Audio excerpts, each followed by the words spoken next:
Nuestros mayores y especialmente los que viven en residencias han sido el colectivo más afectado por esta pandemia. 8 de cada 10 muertos por coronavirus han sido ellos, residentes y dependientes. Según el sector, hay que tener en cuenta que unas 18.000 personas viven en Aragón en centros de mayores. Tienen 3 enfermedades de media, toman unos 7 medicamentos diarios y el 40% sufre deterioro cognitivo. Los profesionales de las residencias han denunciado falta de medios, han pedido ayuda, se han confinado con ellos. Pero ni en marzo ni ahora en la segunda ola se libran del virus. El último en levantar la voz ha sido el Justicia de Aragón. Sin señalar culpables, dice el Justicia, pero es obligatorio ver qué se ha hecho mal para que el COVID se haya cebado con las residencias. Se actuó tarde, dice, en la prohibición de las visitas. La falta de protocolos de contingencia llevó a responder con confinamientos en unas condiciones que han calificado de arrestos domiciliarios. Desayunaban en su habitación, comían en su habitación, cenaban en su habitación. Ahora pensemos cómo viven esta situación personas con Alzheimer.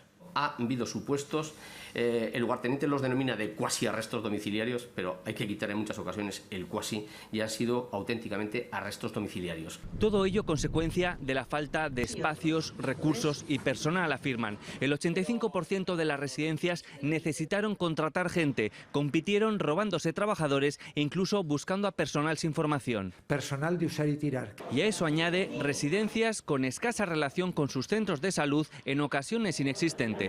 Por ello, Ángel Dolado concluye que hemos fallado como sociedad.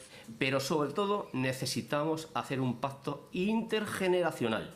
Y propone estrechar la asistencia sanitaria y asistencial, dignificar a los profesionales y más recursos para desarrollar la ley de dependencia. Se apueste claramente porque además, dentro de lo que ahora se denomina economía circular, es un nicho de trabajo también para lo que nos está viniendo ahora como crisis social. Creo que nos tenemos que involucrar. Y así hacer de las residencias hogares y no, afirma, aparcamientos de mayores.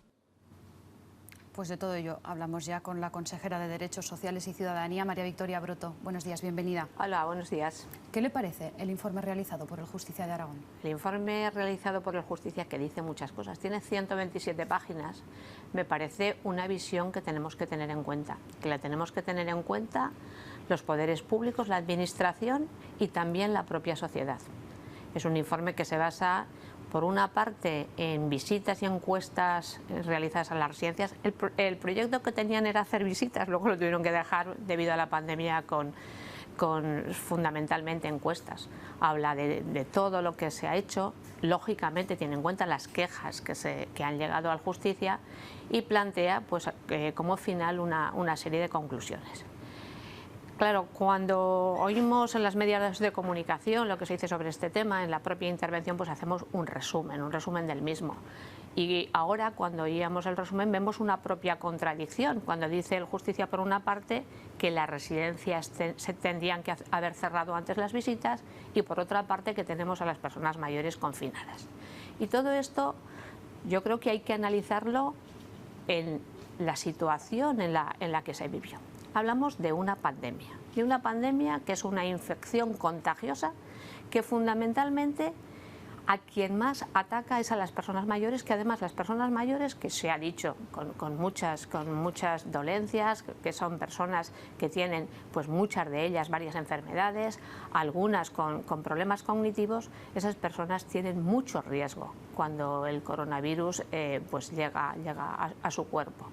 Pero por otra parte también, la enfermedad contagiosa del coronavirus lo que tiene como enemigo es el agrupamiento. En cuanto nos juntamos hay un contagio y por lo tanto nosotros lo que hemos evitado es eso. Hay que pensar, fíjense, los colegios se cerraron, las residencias tenían allí a las personas agrupadas y por lo tanto lo que ha ocurrido ha sido pues que hemos tenido un sector muy frágil al que hemos tenido que proteger. Pero claro, consejera, un inciso en este punto. Habla de cuando brotó la pandemia, es decir, desde el mes de febrero, finales de febrero, marzo. En marzo ya nos confinaron en casa, es decir, esas aglomeraciones de gente no se producían. Sí estaba la aglomeración en la propia residencia. Es que la residencia es un agrupamiento, es de los pocos agrupamientos que quedaron en la sociedad. Los niños ya no los teníamos en los colegios, pero las residencias son un agrupamiento de personas y por lo tanto había que proteger ese agrupamiento. Pero claro, ¿y que se confinaron esas personas? Sí que se confinaron esas personas, lo mismo que se confinaron los mayores en casa. 8 de cada 10 personas, es cierto, pero es lo que decía. En las personas mayores, la enfermedad del coronavirus tiene una afección grandísima porque nos encontramos con personas débiles, con personas con muchas dificultades y los fallecimientos son mucho mayores. Está ocurriendo ahora. ¿Pero entonces era inevitable? ¿Ha sido inevitable que 8 de cada 10 fallecidos en Aragón hayan sido residentes de esos centros? Puede imaginar usted y puede imaginarlo la sociedad como consejera, pero también los trabajadores, los directores de las residencias, hemos puesto todo el esfuerzo para que eso tuviera la mínima incidencia y la mínima afección. Y por eso hemos tenido que confinar a las personas en sus habitaciones. Por eso digo que es contradictorio. ¿Por qué los hemos confinado? Para salvaguardar su vida. ¿Por qué pusimos en marcha los centros COVID? Esos centros que lo que han permitido es que las residencias funcionaran mejor, para poder evitarlo. Pero la realidad es además que en Aragón tenemos muchas más residencias que en otras comunidades autónomas. Fíjense, yo esto creo que la gente lo va a entender muy bien. Aragón tiene la mitad de plazas residenciales que Madrid, que tiene 5 veces más población. Es decir, Aragón es una sociedad que ha apostado mucho por la atención a los mayores, por una atención residencial que han sido sus hogares, que son sus hogares. A mí me duele mucho cuando dice que tienen que son sus hogares. Es que lo son. Es que yo he visitado residencias y me han dicho, estoy en mi casa, le voy a enseñar mi casa. Lo son. Y también tengo que decir, hay que dar una mirada positiva. Afortunadamente hemos aprendido mucho. También puede ser que la enfermedad en este momento sea más leve. Es posible. Pero hay que decir que en este momento el porcentaje de fallecidos en las residencias sobre los fallecidos globales es del 39,1%. Quiero decir que también hay una visión positiva dentro de esta situación que ha sido muy, muy difícil para todos. Enseguida abordamos el momento actual, esta segunda ola, pero por volver a esa primera ola, cuando nos afectó tan de lleno el coronavirus. Entonces, ¿no ha fallado nada en las residencias de ancianos? Fallar, yo si dijera ahora, lo hemos hecho todo bien, me equivocaría. Me equivocaría porque ha habido mucho dolor y por otra parte porque también cuando comenzó la pandemia, pero ni en las residencias, ni en la calle, ni en la propia sociedad, se sabía cómo había que gestionar esto. No hemos pasado, nuestra generación no ha pasado una situación de una enfermedad contagiosa como ha ocurrido con esta enfermedad. ¿Qué hemos cometido? Seguramente que hemos cometido errores, seguramente que en algunas cosas no se actuó con la suficiente celeridad, pero también tengo que decir, creo que se ha puesto un gran esfuerzo, que nos hemos adaptado a cada momento. Cuando dicen, es que se cambió la normativa, claro, cambiamos la normativa en la medida que iban cambiando las cosas. ¿Y cómo hemos actuado? Siempre de acuerdo con Sanidad, siempre de acuerdo con la Consejería de Sanidad y con el Ministerio de Sanidad, que al fin y al cabo durante la pandemia es quien ha tenido la autoridad en el país, quien ha tomado las decisiones. Siempre hemos actuado de la mano porque nos parecía que era fundamental actuar de la mano. Una de las cosas que se podría haber hecho mejor, consejera, es dotar de más medios materiales a esos centros, porque ha sido una de las principales quejas de los trabajadores. El tema de los medios materiales, que no tenían material. El tema material de protección. Material de protección. Material de protección. El tema del material de protección, es verdad, ha sido un problema gravísimo en las residencias y en el sistema sanitario. Es verdad que no había material sanitario ni en este país ni en otros muchos países, y yo creo que eso sí que es un tema que podemos decir que fue un problema. Hay que decir que inmediatamente, en cuanto pudimos, nosotros compramos material sanitario. Hemos enviado además material sanitario a todas las residencias, fueran públicas, privadas o concertadas, a lo largo de la pandemia, el material que hemos tenido, porque nos parecía que teníamos que dar una respuesta. ¿Y qué hemos aprendido de eso? Pues lo que hemos aprendido es que en este momento, en nuestra normativa, les decimos a las residencias que tienen que tener previsto material de protección para 2 meses. Y nosotros también tenemos un contingente de material para poder dar respuesta. Sí, el tema del material yo reconozco que ha sido un problema que hemos tenido, y que no reconocer eso, desde luego, no es no reconocer la evidencia. Lo que han reclamado también desde el sector es más coordinación, más medios. Lo hemos escuchado durante el último mes en esa comisión especial que se ha creado en las Cortes de Aragón. Por allí han pasado distintas voces, distintas asociaciones que han denunciado esta situación. No hay que transformar las residencias en minihospitales. Se debe garantizar una mayor presencia, coordinación y asistencia del personal sanitario de los centros de salud y de los centros de especialidades en las residencias. Nuestro sector está en bancarrota.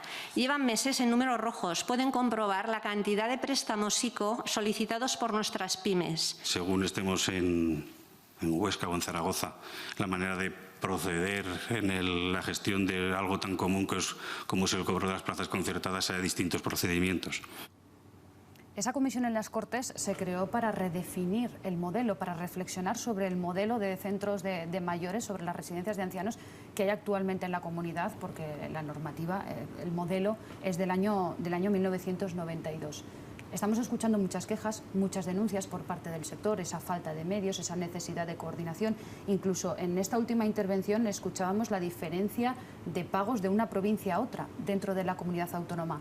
¿Esto se está produciendo? No hay una diferencia de pagos entre una provincia y otra, los pagos son los mismos. Lo único que es cierto que el precio de plaza, es lo que quiere decir que el precio plaza no significa lo mismo, porque los gastos no son lo mismo en una residencia pequeña del mundo rural que en una residencia grande. Esto no es así, pero sí que decir que se han dicho cosas muy interesantes ahí. Por una parte se dice, yo desde luego valoro mucho esa comisión, esa comisión donde van interviniendo diferentes sectores, diferentes personas, con ideas contradictorias entre unos y otros, y lógicamente nosotros, que tenemos la responsabilidad de la gestión, no se olviden, nosotros somos los responsables de la gestión, nosotros no podemos no sé, decantarnos de un lado y de otro. Aquí se dan diferentes visiones, pero nosotros tenemos la responsabilidad de la gestión global, y eso es lo que tenemos que hacer. Y una de las cosas que se dice, no se pueden medicalizar las residencias. Yo estoy de acuerdo. Las residencias son hogares, son lugares donde las personas tienen que estar como en su propia casa, una casa grande, pero su casa. No se pueden medicalizar. No puede ser una residencia un hospital, es que no es un hospital. Pero es verdad que por eso firmamos el protocolo con el Departamento de Sanidad, que tienen que tener la atención hospitalaria de los centros de salud. Eso por una parte. Y por otra parte, las residencias, que tienen que tener más medios, que tienen que tener más personal. Yo estoy de acuerdo, pero todo esto cuesta dinero. Y ahí tenemos dos cosas. Por una parte, el tema de la financiación de la dependencia. Lo hemos dicho, por activa y por pasiva. En 2012 tuvimos un grave recorte. Nosotros incrementamos el presupuesto desde el año 2014 en 51 millones en Aragón. Hemos incrementado el presupuesto en 51 millones. Pero lo que recibimos del Estado, de los 232 millones que ponemos, es un 16%. Hay que incrementar la financiación de la dependencia, y eso se tiene que manifestar, desde luego, fundamentalmente en una mejor retribución de los profesionales y, por otra parte, también en incrementar el número de profesionales. Pero también esto es un compromiso social, es que la sociedad también tiene que aportar. Es que eso supone también que cuando nosotros pagamos los impuestos, que cuando nosotros pensamos en qué sociedad queremos, tenemos que pensar que el sistema de servicios sociales y el sistema de la dependencia tiene que ser un sistema universal, como lo es el de la educación y como es el sistema sanitario. Pero yo creo que, desgraciadamente, y esto me duele porque lo he visto en la pandemia, no se tiene la misma consideración del sistema de los servicios sociales que del resto. ¿Entonces habría que subir impuestos, por ejemplo? No, yo no digo que haya que subir impuestos. Yo digo que cuando oigo en una comisión que el presupuesto de las residencias se tiene que incrementar, que tenemos que incrementar la retribución de las personas que trabajan en las residencias, que han sido desde luego admirables en esta pandemia, cuando oigo que tiene que haber más personal, eso cuesta dinero, y eso es un tema que nos tenemos que replantear entre todos. ¿Cómo? pues lo que tenemos que plantear es que tiene que haber más recursos para la dependencia y para los servicios sociales. ¿Para que haya más recursos o hay que sacarlos de otro sitio o hay que ingresar más? En efecto. Digamos que son esas dos fórmulas. Entonces, yo, en ese sentido, tengo bastante responsabilidad con la que tengo. No soy consejera de Economía ni de Hacienda. Bueno, pero ahora se están elaborando ya los presupuestos para el año que viene. Sí. Y desde luego, imagino que el consejero de Hacienda ya está recibiendo las propuestas de todos los departamentos. Entre las suyas puede estar, por ejemplo, una subida de presupuesto e ingresando de esta manera. Pero es que hay una cosa importantísima en esto. Nuestro presupuesto, lo he dicho, se ha incrementado mucho en los últimos años. Nuestro presupuesto, el presupuesto de Aragón, 51 millones. Sí, pero ahora convendrá conmigo que todavía necesita más recursos. Claro, pero ¿y la financiación de la dependencia? Si es que de la dependencia nosotros hemos puesto en el último presupuesto 232 millones y hemos recibido 39 y tendríamos que recibir la mitad. ¿Y lo han reclamado a Madrid en este momento? Porque es verdad que es algo estructural desde que se aprobó la ley de dependencia. Lo reclamamos a todos los gobiernos y en todos los momentos. A mí en esto sí que no me importa quién gobierne. Y no les están haciendo caso. La financiación de la dependencia, hay que decir que el secretario de Estado en la Comisión de las Cortes estuvo recientemente y habló de la financiación de la dependencia y la necesidad de mejorar la financiación de la dependencia, y me felicito, porque algo habremos tenido que ver, porque nosotros, ya digo, lo hemos reivindicado siempre, y me gustaría una cosa, que todos los que dicen esto, todos los grupos políticos, todos los sectores que dicen esto, me ayudaran en esta reivindicación. Estamos hablando de dinero, y dinero es lo que va a hacer falta también para poner en marcha la estrategia aragonesa por la recuperación económica y social de la comunidad autónoma. La aprobaron todos los grupos políticos salvo Vox, agentes sociales, agentes económicos, y en el punto de los servicios sociales hay varios puntos acordados también por los miembros del Gobierno, puntos que reivindican desde el sector. Por ejemplo, bajar las ratios.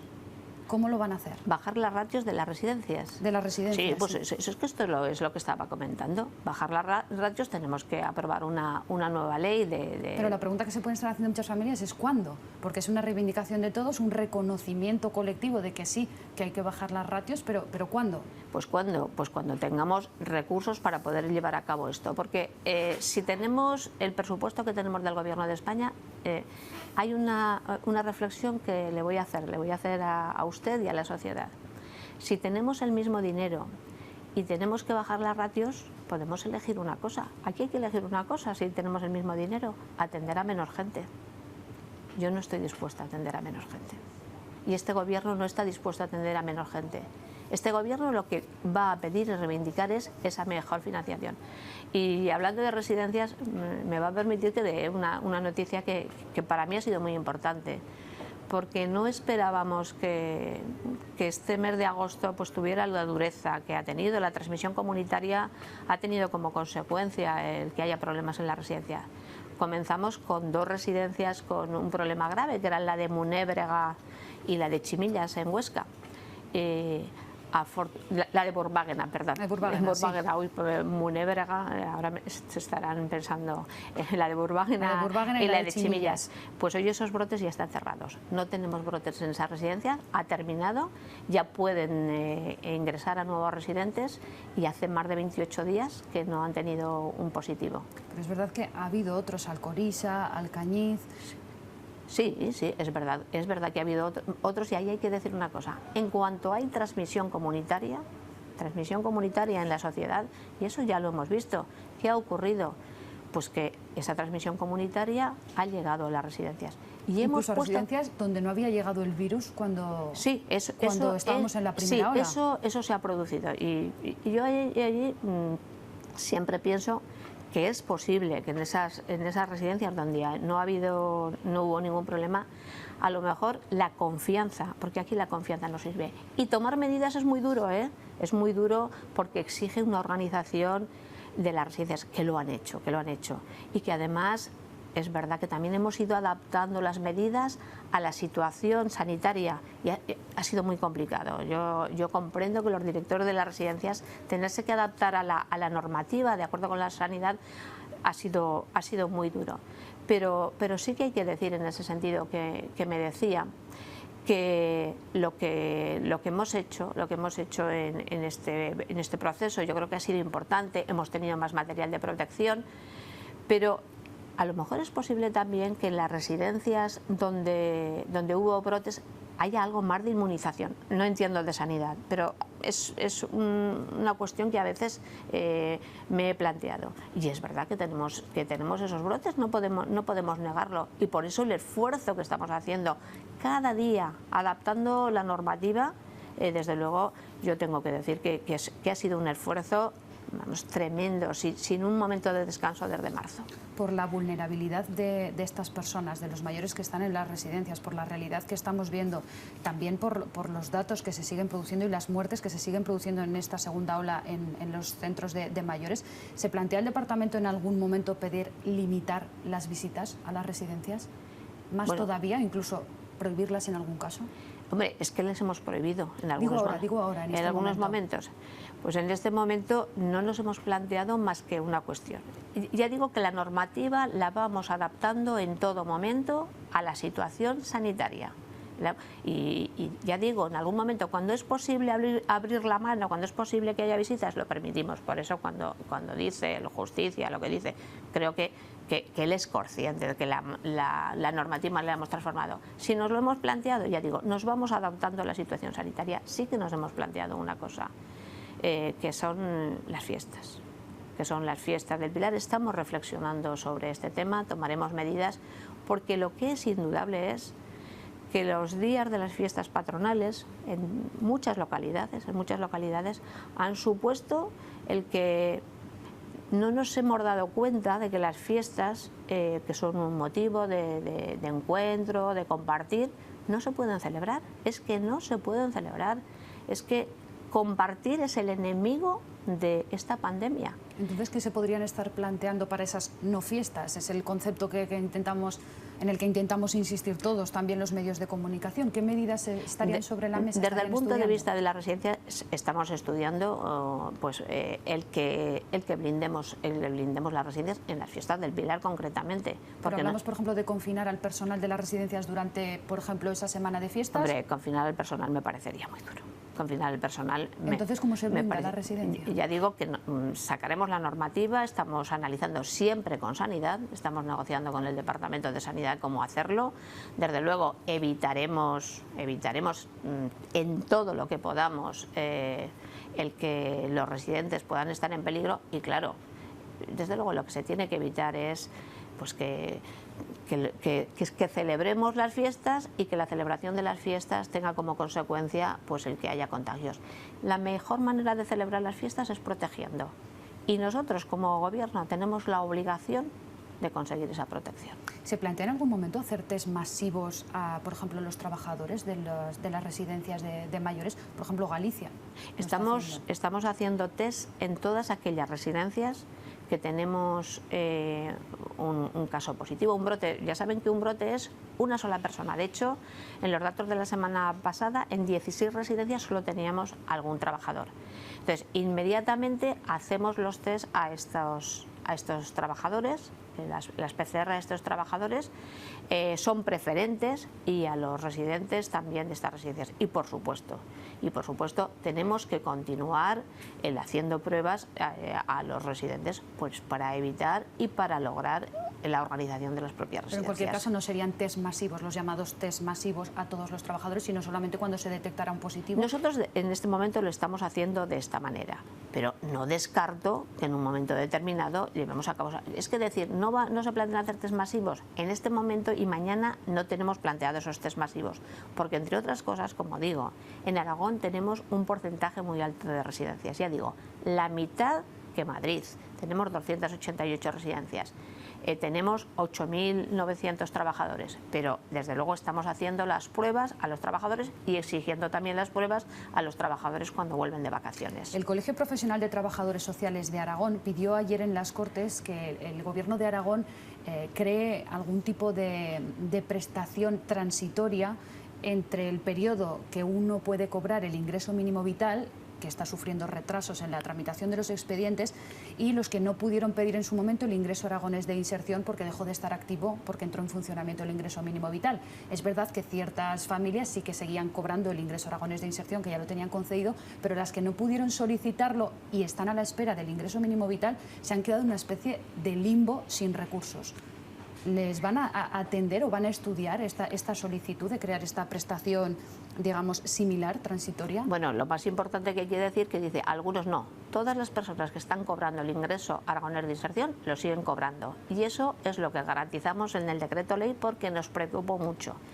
Y hay que decir que algunas de estas personas, en este momento, a lo mejor con la renovación, si hubiéramos gestionado la renovación, no lo seguirían cobrando. Pero nosotros automáticamente, para garantizar, estamos en un momento de crisis, de dificultad, que todas estas personas no se queden sin recursos, lo que hemos hecho, dedicar todo nuestro esfuerzo en tramitar en bloque el reconocimiento por parte del Gobierno de España. Y por lo tanto, primero decir eso, somos una comunidad de las comunidades que hemos garantizado que todas las personas que cobraban el ingreso aragonés de inserción lo sigan cobrando. Claro, por eso el colegio profesional lo que pide es para esas personas que no pudieron solicitarlo, no las que ya lo estaban cobrando. Hay un grupo de personas que no es numeroso, que lo conocemos, que no lo han podido solicitar. ¿De cuántas podríamos estar hablando, consejera? No les sé decir exactamente el número, pero no es un grupo numeroso, porque nosotros desde luego tramitamos en tiempo y forma el ingreso aragonés de inserción hasta la aprobación del ingreso mínimo vital. Si ahora nosotros planteamos un nuevo recurso para estas personas, hombre, yo creo que lo que estamos haciendo es no gestionar adecuadamente o no ayudar a gestionar adecuadamente el ingreso mínimo vital. Yo creo que hay una medida que es muy positiva, que era muy necesaria, que estaba pedida por muchas entidades, que en Europa se nos reclamaba un ingreso mínimo vital, que es un ingreso que iguala a todos los españoles. Y yo creo que el esfuerzo que tenemos que hacer, y ese es mi esfuerzo, es que esas personas tengan acceso al ingreso mínimo vital, porque también es verdad que nosotros en nuestro decreto planteamos que algunos sectores, algunas familias que se quedan sin recursos, en nuestro decreto garantizamos el que cobren el ingreso aragonés de inserción, igual que garantizamos el complemento del ingreso aragonés de inserción a aquellas personas que cobran menos con el ingreso mínimo vital. Pero yo creo que tenemos que ser serios, que hay una prestación de la Seguridad Social, y que la Seguridad Social tiene que cumplir con estas personas y nosotros ayudar a que cumpla. María Victoria Broto, consejera de Derechos Sociales y Ciudadanía, gracias por estar en Buenos Días Aragón. Muchas gracias a vosotros.